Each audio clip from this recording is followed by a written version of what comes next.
Fala galera, tudo bem com vocês? Sejam bem-vindos à primeira aula sobre a lei dos cossenos. O que é essa danadinha da lei dos cossenos?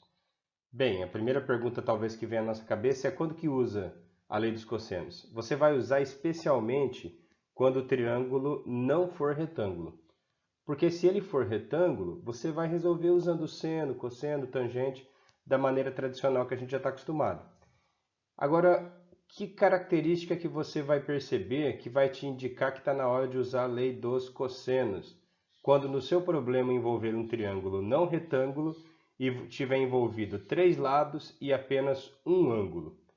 Você deve estar observando essas três fórmulas aqui, mas não assusta não. Veja só o que elas querem dizer. Foca só na primeira. As outras duas são iguais.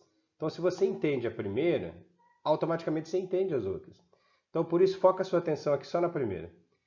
A primeira delas, observe uma coisa muito importante. Ó.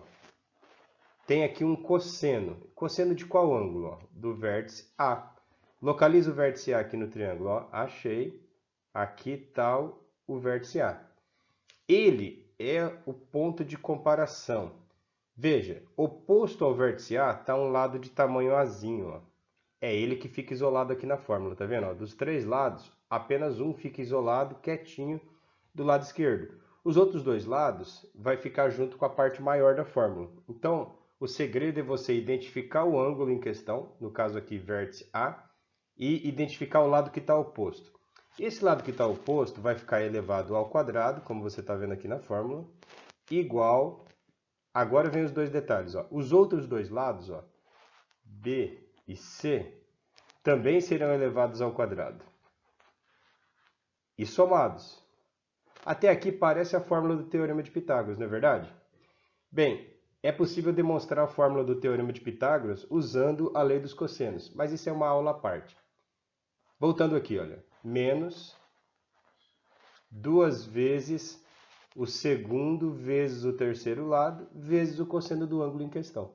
Então, o que a gente vai fazer? Na verdade, a gente só vai focar na primeira fórmula.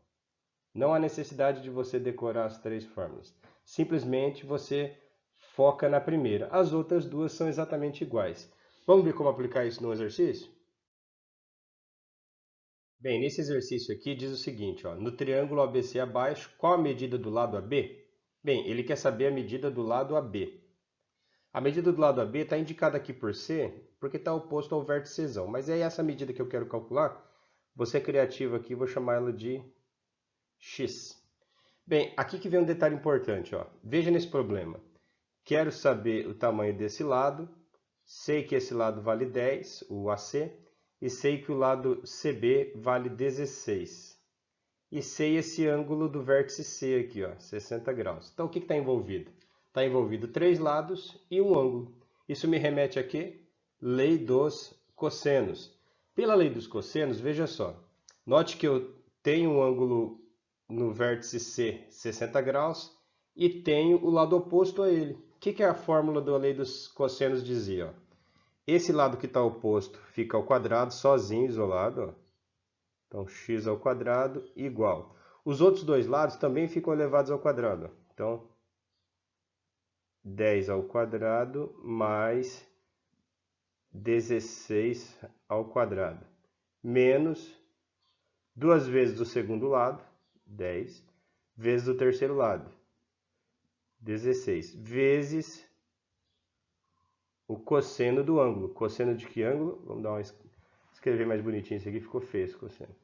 Vezes cosseno de 60 graus. Pronto, aplicamos a lei dos cossenos. Agora vamos resolver. Olha só, então vai ficar... Ó,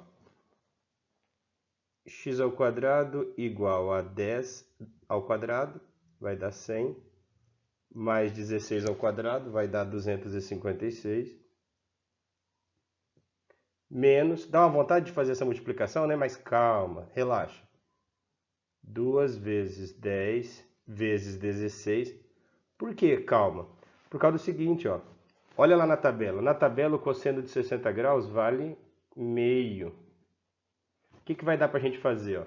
Vai dar para a gente fazer uma simplificação aqui. Ó.